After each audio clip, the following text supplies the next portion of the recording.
Strike! Yeah! It's me!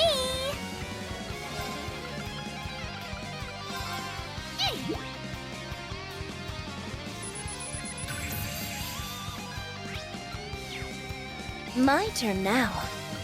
It's not over till... Zodiac Code, go! I'll take care of it. Won't let this chance slip. Now! Very well.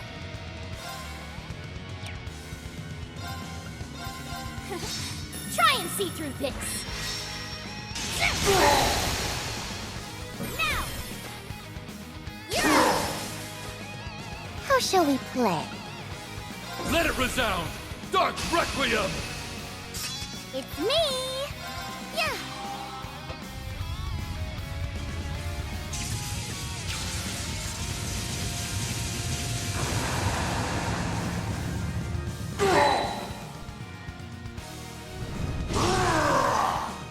Predictable! Strike! Yeah! Here I go.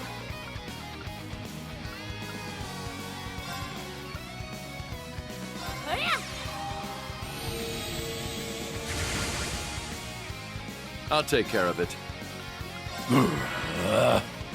How shall we play? Yeah!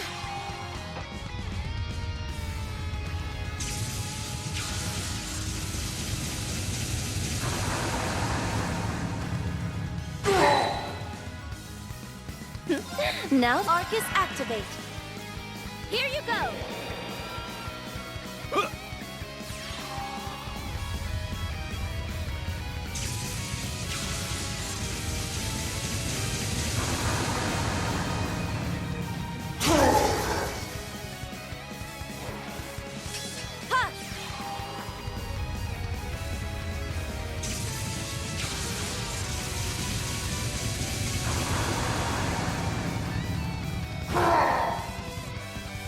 Perk up!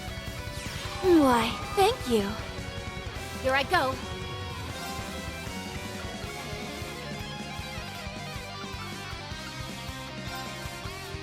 Arcus activate! It's me! Hurry up!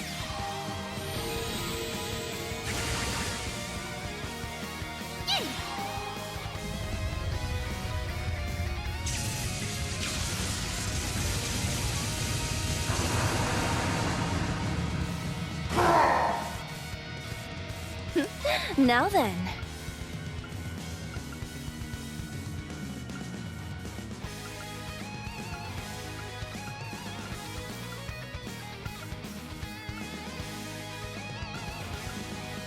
Let it resound! Dark Requiem! My turn now. Ha!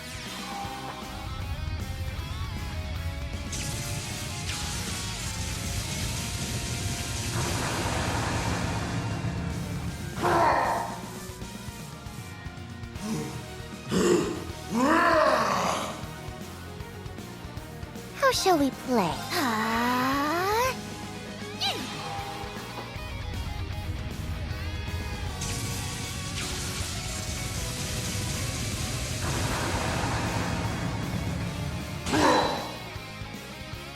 All right. Here I go. Here you go.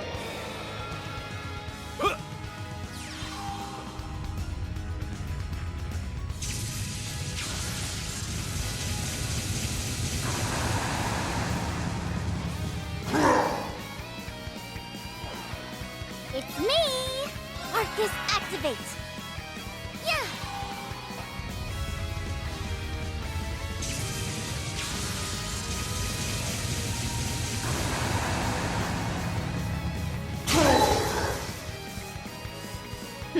Now then. Activating drive. Ha!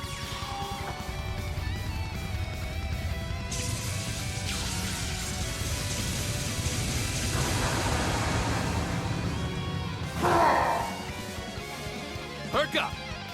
Why, thank you. It's me! Welcome to my Trixie Talk! Wham, bam, smack, wham! My pièce de résistance! Mwah! Make Nana proud!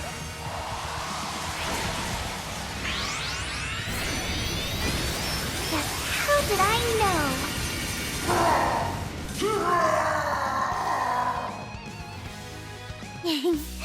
I saw that coming.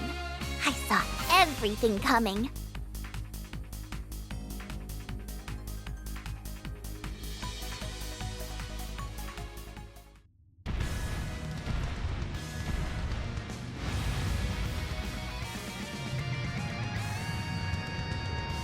He's regenerating again. This is impossible! It's likely due to that purple orb merged into his shoulder. He might stop healing if we cut it off. And I will!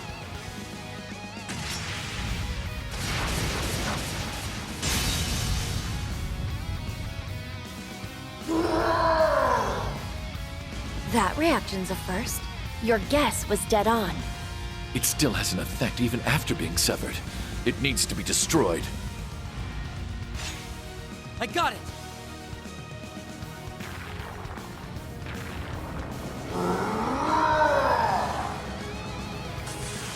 You stay there!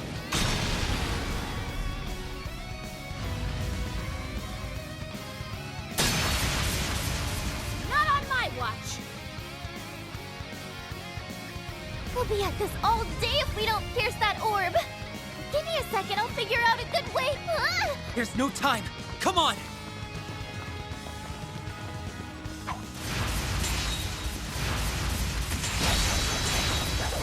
We'll keep him occupied for you. Your future is yours to liberate. It's right there. So go on and take it. Nadia! Swin! Get him!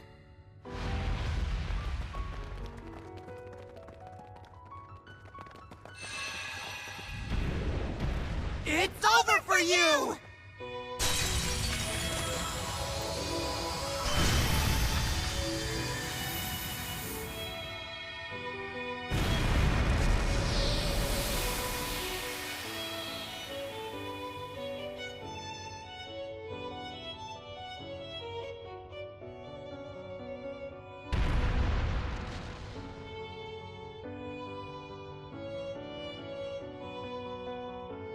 There's two people who can decide how we live, and that's me and S. And the only place you belong is in the great beyond.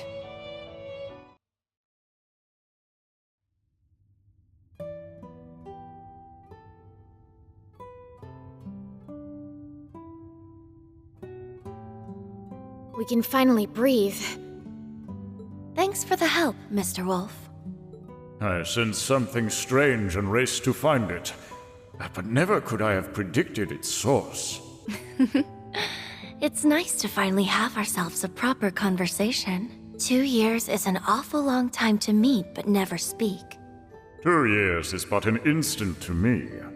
But I suppose it is a considerable amount of time to a child of man. Wow. He talks. He really does talk. Yes, a wolf isn't normally one to talk, but neither is a doll. Him doing it is no more surprising than you doing it. Really? She's got a point. When did abnormal become our normal? So she really is a doll. She has such an unusual air about her. It's a bit like Kia's. Was she designed by Jorg? Indeed. I'm Lapis Rosenberg, and I'm a proud Rosenberg doll. You know him? For many years now, yes. Checking another one off his weird circle list. First I learned he's friends with a cutie like Ren, then Bullcut went and called him Meister. And now he goes way back with a talking wolf. For all I've heard, he remains something of an enigma. So, you are the Divine Wolf Sight, the holy beast sent by the goddess to watch over the Septarian of Mirage. You are correct, Auric Awakener. Though I have long been relieved of that role. As have I of mine. What are they talking about? Beats me. Exceedingly rare as it is to converse with a holy beast, that is not why we're here. We come armed with many questions regarding Lapis, Mr. Grimwood. Could you spare us some of your time? I'll tell you all that I know. There'd be no reason for me to be here otherwise. If we could start this with you telling me what you know and what's happened since you've met her, I can pick up from there. Of course.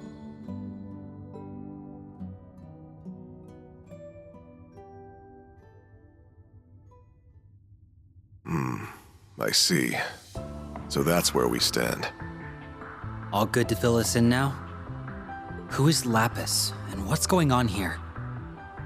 Let me start this with a bit of background information. Starting with me, rather. As you can see, I'm an inmate, but I'm still working as a legal advisor, even from here. I wanted to find a way to contribute to society rather than pass the time idly. I can't thank Speaker McDowell enough for arranging me to do just that. I was even given a computer to work with those on the outside, though it understandably has its limitations. My accommodations also have allowed me guests, which explains how I've been caring for Shizuku. All in all, I have an unusual amount of freedom compared to your standard inmate. Huh, gotta get me some of that pampering. I agreed to his arrangements as Governor General. Letting a man of his intellect rot in a cell would serve no purpose. His communications were, of course, monitored when this building was under the Imperial Army's jurisdiction.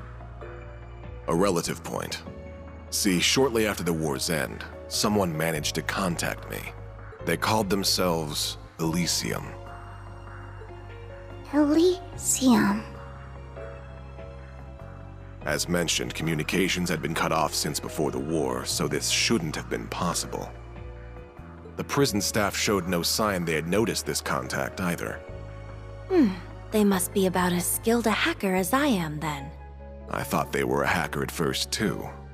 But when I asked why they reached out, they said very simply, I wanted to talk to you. What a peculiar response. Very peculiar. And since they piqued my curiosity, I happily obliged. After that, we communicated in secret every day. What did you talk about? Anything and everything. Like, actually? All fields of history, technology, research, and ideology I could think of. And though they honed in on certain aspects most would raise an eyebrow at, I was stunned by how much they knew about each and every one of these subjects. I felt near ignorant in comparison. Wow, they knew even more than you? Oh, it wasn't even a competition. They knew more than easily accessible old history, too. Their library of information was also niche and remarkably up-to-date. It could have been from the last meeting between government officials or the new menu of a backstreet stall. They knew. Everything I could verify was accurate. Gathering information is easy for skilled hackers, but absorbing that much on such a wide variety of topics is, difficult. That's a whole lot of work for nothing but bragging rights. In short, I'd thought much the same, and that line brought Rise to a very strange conclusion. Which was? That despite Elysium's vast knowledge on these endless topics we discussed, there was no real reason for them to have gathered it. Is that really so strange? When people seek out information and knowledge, there's always a purpose behind doing so. It can be to accomplish something, or for those bragging rights you mentioned, or it can be they house a curiosity for the unknown. But no matter how much I talked to Elysium, I could not discern a motivation behind knowing what they knew. There wasn't even a sense of wanting to know for the sake of knowing. It was as if their gathering information was part of an automated process. That's how it came off to me anyway. Automated? That sounds a little... It's unnerving, to say the least. I agree. This might not be the most appropriate comparison, but there was a moment when I couldn't help but think them a child with millions of mira and no idea how to spend it. When was that? I knew you'd be quick to ask, all in due time. In any case, this moment led me to a question. Was Elysium even human? And when I asked them, they weren't the least bit fazed and answered without hesitation. Indeed, they never seemed to have any intention of hiding the answer from our first conversation. Well, what did they say? Elysium confirmed that it was an AI. Unbelievable. So it's like an archaism. This sounds leaps and bounds above an archaism. Just like... Who could create something so advanced? Of course. Was it the 13 factories? I don't think even they could pull off something like this. Elysium wasn't created by anyone specific. It came into being through a spontaneous emergence. What is that? When a new quality or behavior is uniquely observed in multiple little things that come together to act as a greater, singular being. The Orbal Net has found widespread use in Crossbell. It's also starting to see use in surrounding nations like Liberl and Erebonia. It won't be long before all of Zemeria is using it. It's sure coming in quick, huh? The way it lets information be so swiftly exchanged between parties makes it a defining invention of our times. But something similar has long covered the entire continent, perhaps since its very formation. Do you know what that is? I'm stumped. So am I. I might know. The spirit veins. Or septium veins, dragon veins, many names depending on the time and place, but they all refer to the same concept. My expertise in the field is lacking, but spirit veins are said to transmit something of a spiritual nature across Zemuria. We can cite 2 major incidents within the past few years where spirit veins have been more active than usual. The Azure Tree's manifestation and the Great Twilight. Yes, on both counts.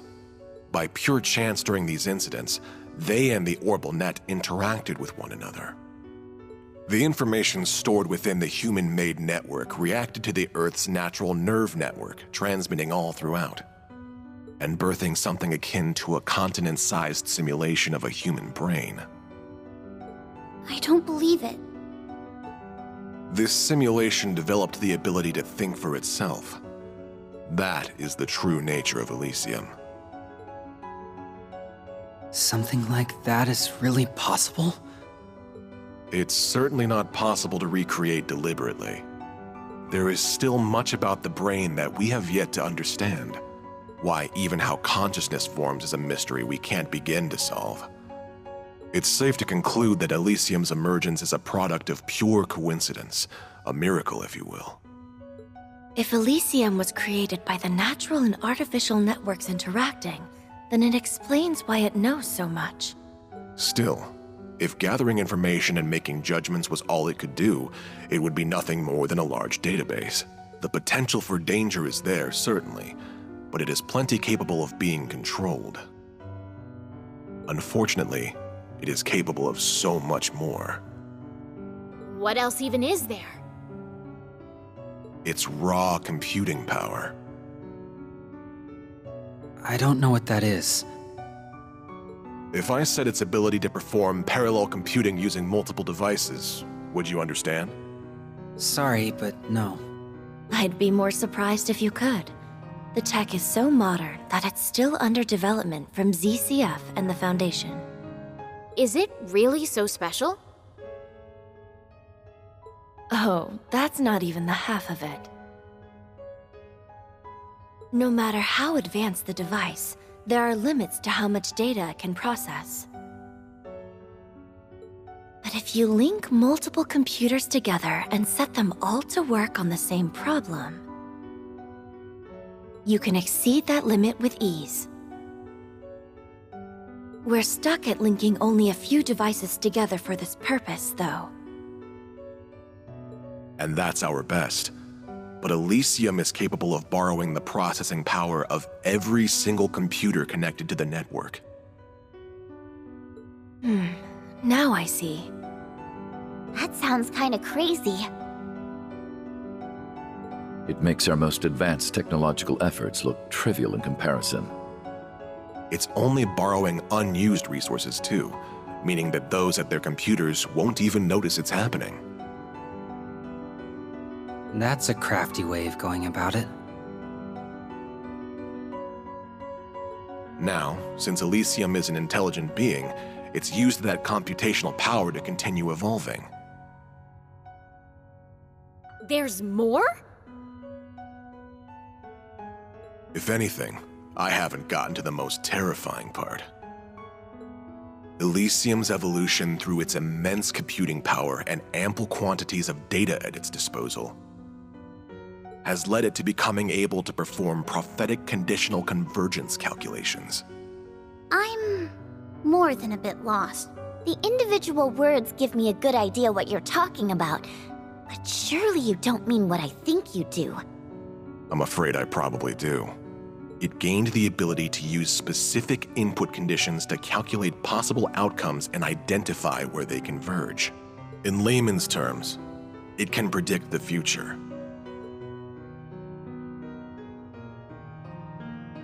Only the goddess should be capable of that. So the technological singularity Professor Epstein predicted has finally come to pass.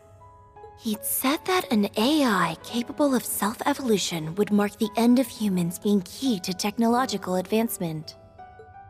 And its creation would bring about unprecedented change for good or ill in society.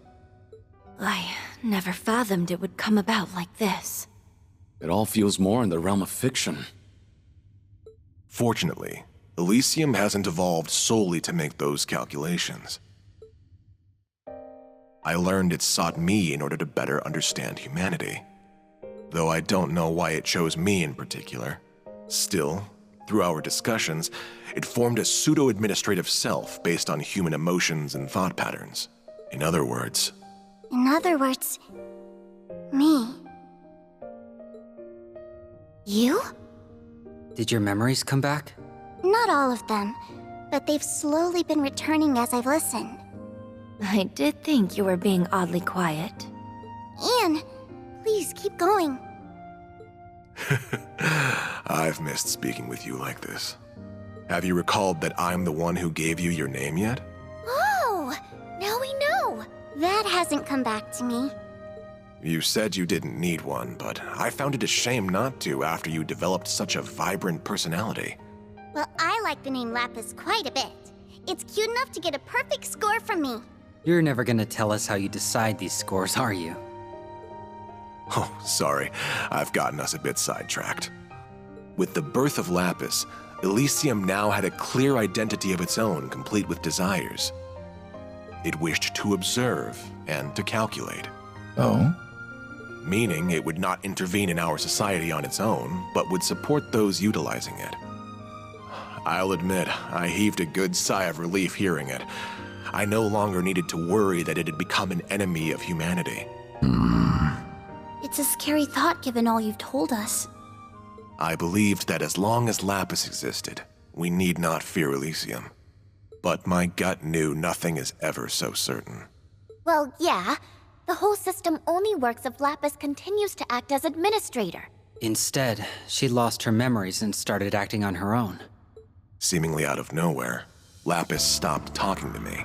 My first suspicion was that something happened to her or Elysium. Not long after that, I received another unexpected visitor, the Supreme Leader. He expressed wanting my help in building a brave new world. And just like that, the pieces are falling into place. Indeed, our foe is becoming quite clear. I knew Elysium was being utilized from that very conversation. I told him I would consider it. Afterwards, I shared all I knew with Dieter and Garcia here to devise a plan. I would be regarded with the most suspicion, so I would stay inside the prison while they would go and wait for a chance to outwit Elysium. They then accepted the Supreme Leader's offer and escaped from the prison with his help. And that brings us to the present. I'm glad you stuck to our side. And well, that's everything I have to give. After that, I waited and hoped that someone seeking the truth would come. And while the odds seemed minuscule, I did hope you would come with them, Lapis. Now, the conversation falls to you. Did this last part help fill in the blanks? Yes, most of them. But the only thing I can think to add is toward the end of Ian's story. So what happened? What happened to Elysium? It was taken over. What? What is capable of taking over something of such immense power? Do you know who's responsible? I wish I did. By the time I realized, I had been designated as a threat by Elysium and was about to be deleted from its systems. Before that happened, though, I performed one final predictive conditional convergence calculation so I could plan my next move. So what did you do? I removed myself from Elysium's system and transferred to Jorg Rosenberg. I expressed my goal to have him create a body for me to be delivered to the man who would take on the name C. To you, Rufus. Then Swin and Nadia were charged with your prophetic task. Talk about playing the long con. LP was a real client the whole time. But why be delivered to me? I knew about your actions as Governor General from Orcus Tower's main computer. So Elysium had its eye on me, I see. I believed you to have exceptional capabilities, that you would stop at nothing to fix what was to come. Others would have taken the clear, long road, but not you. You were fine going off the beaten path. That made all the difference. Just look at how far we've come in such a short time. So, what do you know? I was right. So you were. So who is capable of taking over Elysium who also wanted this crisis to happen? I can't think of anyone who fits the bill. Maybe Professor Novartis? We can rule him out. He denied it when we last met, and I can't see what he has to gain from going this far. It seems we're still missing that final piece to the puzzle. Yet we now have a full assessment of our current circumstances. And we also know her to be at the center of it. So Lapis, what do you want to do next? Isn't that obvious? I want to find out who or what administrates Elysium now and remove their permissions. That way I can resolve this mess and everything can go back to normal. In fact, this is something I must do, as Elysium's rightful administrator. I see. And that tells me what to do as well. Shizuku, Yes? I'll ensure you and Ian are seen to a safer location. But are you alright staying with him a little longer? Of course I am. Good luck, Father. Thank you. That should do it then. As a representative of the Bracer Guild, I shall be accompanying you on the remainder of your journey. So shall I. I can't walk away after hearing all of this. I'll see it through with you till the very end.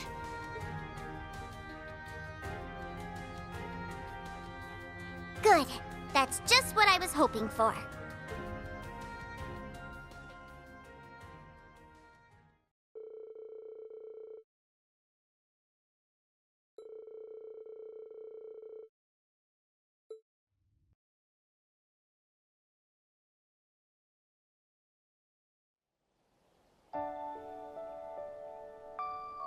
Then we'll escort the two of them to safety and resume surveying the area. Thank you. I'm counting on you to take good care of them. Certainly. It's our honor to be of service to the Divine Blade of Wind. You're coming with, right, Mr. Wolf? Indeed. I assured Lloyd and the others that we would meet again.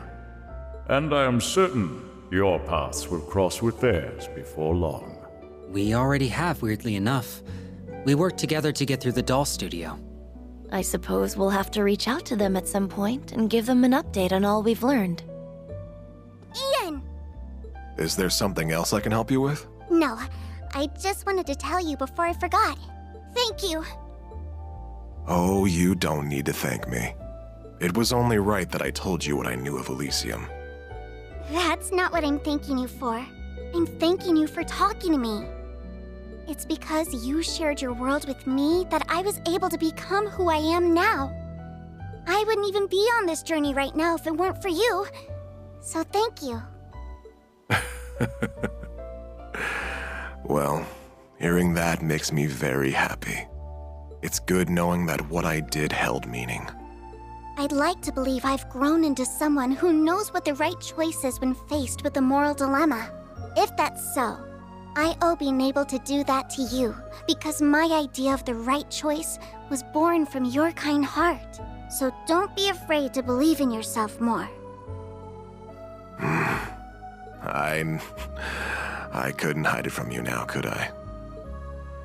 For so long, I felt trapped between wondering if I'm doing the right thing or if I'm making another terrible mistake. My past is so filled with regrets that it's left me unable to trust I can do better for my future. But you're right, Lapis. Perhaps it's time I put a little faith in myself again. I can't do anything for the past, but there's still so much I can do to provide for a warm future. That's right. So let's make it happen. That sounds like... What is it, Ren? someone must have disabled whatever was jamming communications in the region. That's it then. Indeed. It won't be much longer until the final act begins.